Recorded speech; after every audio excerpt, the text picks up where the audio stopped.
Hello বন্ধুরা, পাট শাকের রেসিপি নিয়ে আজকে তোমাদের সাথে আবার চলে এসেছি। তো এখানে দেখো পাট শাক ভেজেছি, সেটা তোমাদের সাথে শেয়ার করেছি আজকে।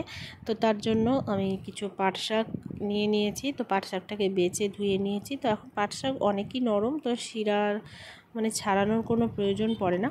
তারপরে এটাকে আমি একটুখানি কেটে নিয়েছি, বেশি কুচোইনি।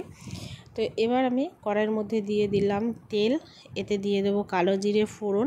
ফোড়নটা একটু ভাজার পরে আমি দিয়ে দেবো একটা শুকনো লঙ্কাটাকে ভেঙে দিয়েছি, আর দিয়ে দিলাম কিছুটা রসুন কুচি দিয়ে ভালো করে রসুনটা একটু ভেজে নিয়ে তারপর আমি এর মধ্যে কেটে রাখা শাকগুলো দিয়ে দেবো।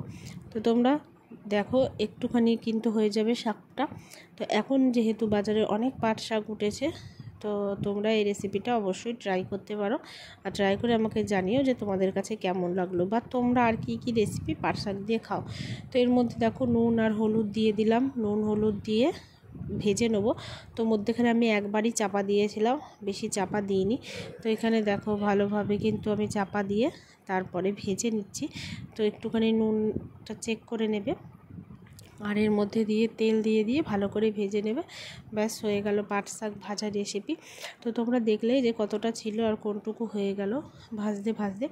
তো এইভাবে তোমরাও ট্রাই করো আর আমাকে জানিও। ভিডিওটা আজকের মতো এটুকুই, বাই।